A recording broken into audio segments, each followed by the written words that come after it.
அடுத்தப்புறமா என்னன்னு பார்க்கலாம். இப்போ பார்த்தீங்கன்னா, நம்ம காவேரிக்கு உண்மை தெரியுது இல்லையா? அம்மு வந்து காவேரிய பார்க்க வராங்க. நிவின் வந்து கண்டுபிடிச்சு குடுத்த விஷயம் வந்து காவேரி, சாரதாம்மா, கங்கா, யமுனா எல்லாருக்குமே தெரியிற மாரி நிவின் வந்து சொல்றாரு. இத கேட்ட காவேரி ரொம்பவே ஷாக் ஆவுறாங்க. நான் உடனே அம்முவ பார்க்கணும். எதுக்கு அம்மு இப்படிலாம் பண்ணிட்டுருக்கா? நான் அம்முவ பார்த்துட்டு அதுக்கப்புறம் நான் ஸ்கூலுக்கு போறேன் அப்படின்ற மாரி காவேரி வந்து கிளம்புறாங்க. உடனே நிவின் வந்து பார்த்தீங்கன்னா, "என்ன காவேரி நீ தனியா ஏன் போற? நான் வேணா கூட்டு போறேன்" அப்படின்ற மாரி நிவின் சொல்றாரு. "இல்ல நிவின் நான் ஏற்கனவே போயிருக்கேன். நானே போயிருக்கேன். பரவால்ல" அப்படின்ற மாரி யோசிக்கிறாங்க. அப்பதான் பார்த்தீங்கன்னா, நம்ம காவேரிக்கு என்ன விஷயம் ஞாபகம் வருதுன்னா, நம்ம தான் கல்யாணம் பண்ணிக்க போறோம்ல. அப்புறம் எதுக்கு அவரோட டைரியெல்லாம் நம்ம படிச்சுக்கிட்டு, இருந்த இடத்துலயே வச்சிடலாம் அப்படின்னு சொல்லிட்டு, அந்த டைரியும் எடுத்துக்கிட்டு காவேரி பார்த்தீங்கன்னா, விஜய் வீட்டுக்கு போறாங்க. விஜய் வீட்ல நம்ம காவேரி வந்ததும் வந்து எல்லாருமே ஷாக் ஆவுறாங்க. விஜய் வந்து, "என்ன மிஸ் திடீர்னு வந்திருக்கீங்க?" அப்படின்னு சொல்லி கேட்கும்போது, "அம்மா வந்து என்னை தேடி வந்திருக்காளாமே, நான் அவள பார்த்து பேசணும், அவள பார்க்கணும். அதுக்கு தான் வந்திருக்கேன்." அப்படின்னு சொல்லி காவேரி வந்து சொல்றாங்க. இத கேட்ட விஜய் பார்த்தீங்கன்னா, "சரி போய் பேசுங்க." அப்படின்ற மாரி சொல்லும்போது, காவேரிய பார்த்ததும் அம்மு வந்து இறங்கி வராங்க. கட்டி பிடிச்சிட்டு அழுதுட்டுருக்காங்க. "எனக்கு எங்க அம்மாவ ரொம்ப பிடிக்கும். ஆனா நீங்க மதர்ஸ் டேக்கு எங்க அம்மாவா இருந்தீங்க இல்லையா? நான் அவ்ளோ சந்தோஷப்பட்டேன். அந்த சந்தோஷம் எப்பவுமே எனக்கு இருக்கணும். எங்க அப்பாவ கல்யாணம் பண்ணிக்கிட்டு நீங்க எங்க கூடயே இருந்துடுறீங்களா?" அப்படின்னு சொல்லிட்டு அம்மு பார்த்தீங்கன்னா வெளிப்படையா கேட்குறாங்க. உடனே காவேரிக்கு வந்து எப்படி ரியாக்ட் பண்றது? என்ன சொல்றது அந்த குழந்தைகிட்ட அப்படின்ட்டு தெரியாம முழிச்சிட்டு இருக்காங்க. அதுக்கப்புறம் பார்த்தீங்கன்னா, விஜய் வந்து, "அம்மு அப்படிலாம் பேசக்கூடாது." அப்படின்ற மாரி சொல்றாங்க. உடனே அம்மு பார்த்தீங்கன்னா, அழுதுகிட்டே காவேரி கிட்ட எல்லாத்தையும் பேசிட்டு இருக்காங்க. "சரி வா அம்மு ரூமுக்கு போய் பேசலாம்னு" சொல்லி அம்முவ சமாதானப்படுத்துறதுக்கு ரூமுக்கு கூட்டு போறாங்க. அப்போ அந்த டைரிய வைக்கிறாங்க. டைரிய வச்சதுக்கப்புறம் பார்த்தீங்கன்னா, நம்ம அம்முவ சமாதானப்படுத்துறாங்க. "நான் கல்யாணம் பண்ணிட்டு போனாலும் எப்பவும் போல நான் ஸ்கூலுக்கு வருவேன். நீயும் என் வீட்டுக்கு வந்து பார்க்கலாம். சரியா?" அப்படின்ற மாரி காவேரி சமாதானப்படுத்துறாங்க. ஆனா அம்மு என்ன சொல்றாங்கன்னா, "இல்ல நான் உங்கள அம்மாவா நெனச்சுட்டேன். நீங்க கல்யாணம் பண்ணிக்கோங்க எங்க அப்பாவ. எனக்கு ரொம்ப புடிச்சிருக்கு உங்கள." அப்படின்ற மாரி அம்மு சொல்றாங்க. "எங்க அப்பாக்காக இல்லனாலும் எனக்காக பண்ணிக்கோங்க மிஸ்." அப்படின்ற மாரி சொல்லிட்டுருக்காங்க. இத கேட்ட காவேரி வந்து ரொம்பவே ஷாக் ஆவுறாங்க. "என்ன அம்மு எவ்வளோ சொன்னாலும் நீ புரிஞ்சுக்கவே மாட்றியே?" அப்படின்னு சொல்லிட்டு. அப்பதான் ஒரு விஷயத்த வந்து நம்ம அம்மு வந்து சொல்றாங்க. ஏற்கனவே வந்து அம்மா ஃபோட்டோ கேட்டதுக்கு விஜய் பார்த்தீங்கன்னா, காவேரி ஃபோட்டோ காட்டியிருப்பாங்க இல்லையா? இதுதான் உங்க அம்மா. அப்படியே மிஸ் மாரியே இருப்பாங்கன்ட்டு. அந்த விஷயத்த வந்து அம்மு காவேரிக்கு சொல்றாங்க. "எங்க அம்மா பார்க்கவே உங்கள மாரி இருப்பாங்க, அச்சசலா. அதனால தான் நான் அந்த மாரி ஆசைப்படுறேன். அதனால தான் எங்க அப்பாவும் ஆசைப்படுறாரு." அப்படின்னு சொல்லிட்டு சொல்லவோ, உடனே காவேரி எப்படி சமாதானப்படுத்துறாங்கன்னா, "அது சும்மா உன் அப்பா சொல்லிட்டு இருப்பாரு. ஜாடையில என்ன மாரி இருக்கலாம். அதுக்காக நான் கல்யாணம் பண்ணிக்க முடியுமா?" அப்படின்ற மாரி அம்முவ சமாதானப்படுத்திட்டு அங்கருந்து காவேரி போயிடுறாங்க. அம்முவும் பார்த்தீங்கன்னா, "மிஸ் நான் எவ்வளோ சொன்னாலும் கேட்க மாட்றாங்க." அப்படின்ற மாரி சொல்லிட்டுருக்காங்க. ஸ்கூலுக்கு போன காவேரி பார்த்தீங்கன்னா, இதையே நெனச்சிட்டுருக்காங்க. நம்ம அம்மு கிட்ட ரொம்ப கோவமா பேசியிருக்கோம். அது மட்டும் இல்லாம அவங்க அம்மா பார்க்க நம்மள மாரி இருப்பாங்க அப்படின்ற மாரி சொல்றா. ஃபர்ஸ்ட்டு நம்ம அவங்க அம்மாவ பார்க்கணும். அப்பதான் இந்த பிரச்சனைக்கு ஒரு தீர்வா இருக்கும் அப்படின்னு சொல்லி காவேரி வந்து யோசிக்கிறாங்க. ஸ்கூல் முடிஞ்சதும் போய் நம்ம விஜய் கிட்ட கேட்கணும் அப்படின்னு சொல்லிட்டு, அதே மாரி ஸ்கூல்ல வந்து யோசிச்சு பார்த்துட்டு விஜய பார்த்து கேட்குறாங்க. விஜய் பார்த்தீங்கன்னா, எப்பவும் போல ஃபோட்டோஸ்லாம் காட்டாம சமாளிக்கிறாங்க. உடனே காவேரி வந்து கோவப்பட்டு அங்கருந்து போயிடுறாங்க. வீட்டுக்கு போன காவேரி பார்த்தீங்கன்னா, வீட்ல இருக்க சாரதாம்மா, கங்கா, யமுனா, நிவின் எல்லார்கிட்டயும் அவர நல்லவருன்னு சொன்னீங்கல்ல, அவர் ஒய்ஃப் ஃபோட்டோ கூட காட்ட மாட்றாரு. அவரு எப்படி நல்லவரா இருப்பாரு? அவர்கிட்ட எல்லாமே பொய்யி. அதனால தான் ஒரு ஃபோட்டோ கூட அவர்கிட்ட இல்ல அப்படின்ற மாரி கோவமா விஜய பத்தி தப்பு தப்பா வந்து காவேரி பேசிட்டு இருக்காங்க. உடனே சாரதாம்மாக்கு கோவம் வருது. "அந்த தம்பிய பத்திலாம் நீ இப்படி தப்பா பேசாத" அப்படின்னு சொல்லி எல்லாருக்கும் பார்த்தீங்கன்னா, விஜய்க்கு சப்போர்ட் பண்ணி பேசுறாங்க. இதெல்லாம் கேட்ட காவேரி வந்து ரொம்பவே டென்ஷன் ஆவுறாங்க. "நீ எனக்கு அம்மாவா, அவருக்கு அம்மாவான்னு தெரியல. எப்ப பாரு அவருக்கே சப்போர்ட் பண்றியே. ஒரு ஃபோட்டோ காமிச்சா தான் என்ன?" அப்படின்னு சொல்லிட்டு கோவமா விஜய பத்தி பேசிட்டு காவேரி அங்கருந்து போயிடுறாங்க. உடனே சாரதாம்மா, நிவின் எல்லாரும் என்ன பேசிக்கிறாங்கன்னா, "காவேரிக்கு எப்பதான் புரிஞ்சுக்க போறா தெரியல. பழசுலாம் ஞாபகம் வர மாட்டுது.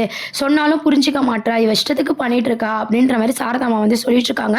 "நாங்க பேசி புரிய வைக்கிறோம்." அப்படின்னு சொல்லிட்டு கங்காவும், யமுனாவும் காவேரிய பார்த்து பேசுறதுக்கு போறாங்க. எவ்வளவோ சொல்லி பார்க்குறாங்க. அவரு ஃபோட்டோ காட்டாததுக்கு எதனா ஒரு காரணம் இருக்கும் காவேரி அப்படின்ற மாரி நம்ம கங்கா வந்து சொல்லிட்டு இருக்காங்க.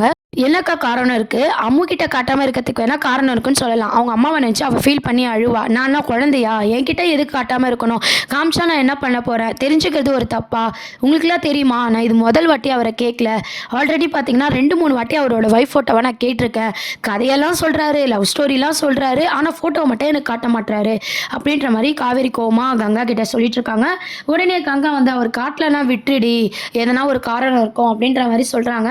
நீயும் அம்மா மாரியே அந்த ஆளுக்கு சப்போர்ட் பண்ணாத. நான் வந்து நாளைக்கு மாப்பிள்ளைய வர வைக்கிறேன். அதுக்கு எல்லாரும் ரெடியா இருங்க அப்படின்ற மாரி சொல்றாங்க. மறுநாள் பார்த்தீங்கன்னா, நம்ம காவேரி சொன்ன மாப்பிள்ளையும் வந்து வராங்க. வந்ததும் பார்த்தீங்கன்னா, காவேரி கோவப்படுவான்னு சொல்லிட்டு எல்லாருமே பார்த்தீங்கன்னா, சும்மா அந்த மாப்பிள்ளை கிட்ட பேசுற மாரி நடிப்போம். இப்போதைக்கு நம்ம வந்து எந்த ரியாக்டும் பண்ண வேணாம். அது இன்னும் காவேரிக்கு வந்து கோவமாயிடுச்சுன்னா, அவளே வந்து நம்மள மீறி எதனா பண்றதுக்கு வாய்ப்பு இருக்கு அப்படின்னு சொல்லிட்டு எல்லாரும் பார்த்தீங்கன்னா, மாப்பிள்ளை வீட்ல வந்து கூப்பிட்டு வச்சு பேசிட்டு இருக்காங்க. சாரதாம்மா பார்த்தீங்கன்னா, விருப்பமே இல்லாத மாரி பேசிட்டு இருக்காங்க. வீட்ல இருக்க எல்லாருமே வந்து பார்த்தீங்கன்னா, விருப்பம் இல்லாத மாரியே நடந்துக்கிறாங்க. அதுக்கப்புறம் மாப்பிள்ளை வீட்ல வந்து பேசிட்டு சொல்லுங்கன்னு சொல்லி கிளம்புனதுக்கப்புறம் காவேரி வந்து கோவப்படுறாங்க. ஒரு மாப்பிள்ளை வீட்ல வந்தா எப்படி ட்ரீட் பண்ணணும்னு கூட உங்களுக்கு தெரியாதா? உங்களுக்கெல்லாம் நான் நல்லா இருக்கிறது புடிக்கலையா? எதுக்கு இப்படிலாம் பண்ணீங்க? அப்படின்னு சொல்லிட்டு கோவப்படுறாங்க. எங்களுக்கு பிடிக்காத சம்மந்தத்த வர வச்சா நாங்க வேற எப்படி பேச முடியும்? சிரிச்சுக்கிட்டா பேச முடியும். இது பேசினதே அதிகம் அப்படின்னு சொல்லி சாரதாம்மா சொல்றாங்க. எனக்கு ஒரு நல்லது நடக்கணும்னா ஏன் யாருக்குமே உங்களுக்கு பிடிக்க மாட்டுது அப்படின்னு சொல்லிட்டு எப்பவும் போல பார்த்தீங்கன்னா காவேரி கோவமா யோசிச்சுக்கிட்டே ரூம் உள்ள போயிடுறாங்க அழுதுகிட்டே. அதுக்கப்புறம் பார்த்தீங்கன்னா விஜயோட ஒய்ஃப் பார்த்தா தான் இதுக்கு எல்லாத்துக்குமே ஒரு தீர்வா இருக்கும். அம்மு வேற நம்ம கிட்ட சொன்னாலேன்னு சொல்லி காவேரி யோசிக்கிறாங்க. நம்ம தாத்தாவை பார்த்து கேட்கலாம், விஜய் தான் அப்படி சொல்லிட்டாரு, நம்ம தாத்தாவை பார்த்து கேட்கலாம் அப்படின்னு சொல்லி நம்ம காவேரி வந்து யோசிக்கிறாங்க. விஜய் இல்லாத டைமில் தாத்தாவை போய் பார்க்குறாங்க. பார்த்து இந்த மாதிரி அவரோட ஒய்ஃபை நான் பார்த்தே ஆகணும், ஏன் என் கண்ணிலே காட்ட மாட்டேறீங்க அப்படின்னு சொல்லிட்டு காவேரி கேட்குறாங்க. உடனே தாத்தா பார்த்தீங்கன்னா விஜய் கிட்ட தாம்மா இருக்குது, எங்கள் கிட்ட இல்லை, நாங்கள் வச்சுருந்தா அம்மு பார்த்துருவான்னு சொல்லிட்டு விஜய் கிட்ட தான் இருக்கோம், விஜய் வரட்டும் நான் கேட்குறேன் அப்படின்ற மாதிரி தாத்தா சமாளிக்கிறாங்க. சித்தியும் சமாளிக்கிறாங்க. உடனே விஜய் வந்ததும் கேட்கும் போது விஜய் என்ன சொல்கிறாருன்னா, நான் காட்ட மாட்டேன்னு எத்தனை வாட்டி தான் உங்களுக்கு சொல்கிறது அப்படின்ற மாதிரி சொல்கிறாங்க. உடனே காவேரி பார்த்தீங்கன்னா அம்மு வந்து என்ன மாதிரி இருப்பான்னு சொன்னதுனால தான் நான் கேட்குறேன், அம்முக்காக தான் நான் கேட்குறேன் அப்படின்ற மாதிரி எவ்வளவோ சொல்கிறாங்க. விஜய் வந்து கோவமாக பேசிடுறாங்க. எப்பவும் போல் பார்த்தீங்கன்னா காவேரி மனசில் விஜய் மேலே ஒரு தப்பான அபிப்பிராயத்தை தான் கொண்டு வராங்க. அதுக்கப்புறம் பார்த்தீங்கன்னா நம்ம விஜய் வீட்டில் நம்ம காவேரிக்கும் விஜய்க்கும் மேரேஜ் ஆன ஃபோட்டோ இருக்கு இல்லையா, அந்த ஃபோட்டோ மூலமாக தான் நம்ம காவேரிக்கு வந்து சில உண்மைகள் தெரிய போகுது. அது வந்து பழசெல்லாம் மறந்துட்ட மாதிரி அவங்களுக்கு சீரியலை வந்து கொண்டு போகிறாங்களா, இல்லைனா அந்த ஃபோட்டோ பார்த்ததுக்கப்புறம் விஜயோட ஒய்ஃபும் தன்னை மாதிரி இருப்பாங்க அப்படின்னு காவேரி கிட்ட சொல்ல போகிறாங்களா, அதை மீறி பார்த்தீங்கன்னா அம்முக்கும் நம்ம தான் அம்மாவாக இருக்கலாம் அப்படின்ற மாதிரி கல்யாணத்துக்கு காவேரி ஒத்துப்பாங்களா, அதனால தான் விஜய் கூட நம்மளை மேரேஜ் பண்ணிக்க ஆசைப்படுறாரு போல், அவர் ஒய்ஃப் என்ன மாதிரி இருக்காங்க அப்படின்ற மாதிரி காவேரி ஒத்துப்பாங்களா அப்படின்றதெல்லாம் வெயிட் பண்ணி பார்க்க வேண்டியது இருக்குது. கண்டிப்பாக பார்த்தீங்கன்னா விஜய் வீட்டில் இருக்க அந்த ஃபோட்டோஸ் மூலமாக தான் நம்ம காவேரிக்கு உண்மை தெரிய போகுது. அது பழசெல்லாம் ஞாபகம் வர மாதிரி கொண்டு போகிறாங்களா, இல்லை அவங்க ஒய்ஃபும் நம்ம காவேரி மாதிரி இருக்காங்க அப்படின்ற மாதிரி கதையை மூவ் பண்ண போகிறாங்களா அப்படின்றது தெரியல. இன்னொரு சைட் பார்த்தீங்கன்னா நிவின் வந்து நம்ம விஜய்க்கும் காவேரிக்கும் கல்யாணம் பண்ணி வச்சுட்டு தான் அந்த ஊரை விட்டே போவோம் அப்படின்ற மாதிரி நிவினும் யமுனாவும் சொல்கிறாங்க. அதை பேஸ் பண்ணி பார்க்கும்போது கண்டிப்பாக பார்த்தீங்கன்னா சீரியலில் நம்ம சாரதா அம்மா நம்ம காவேரி மட்டுமே கொண்டு போயிருந்தாங்க. இப்போ கங்கா, யமுனா, நிவின் இவங்களெல்லாம் சேர்ந்து கொண்டு வந்திருக்கிறத வந்து கதையில் வந்து ஒரு சுவாரஸ்யமான நகர்வுகளாக கொண்டு வராங்க.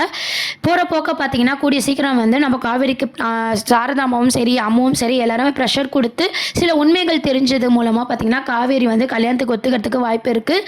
கல்யாணத்துக்கு அப்புறம் தான் பார்த்தீங்கன்னா நம்ம காவேரி முழுசா விஜய் புரிஞ்சுக்கிற மாதிரி காட்ட போறாங்க. கிளைமேக்ஸ்ல தான் நம்ம காவேரிக்கு பழசலாம் ஞாபகம் வர மாதிரி கொண்டு வர போறாங்க. அது பார்க்குற ஃபேன்ஸ் எல்லாருக்குமே கண்டிப்பா தெரிஞ்சிருக்கும். இப்போதைக்கு நம்ம விஜயை பத்தின ஒரு தப்பான அபிப்பிராயம் காவேரிக்கு ஏற்படுது.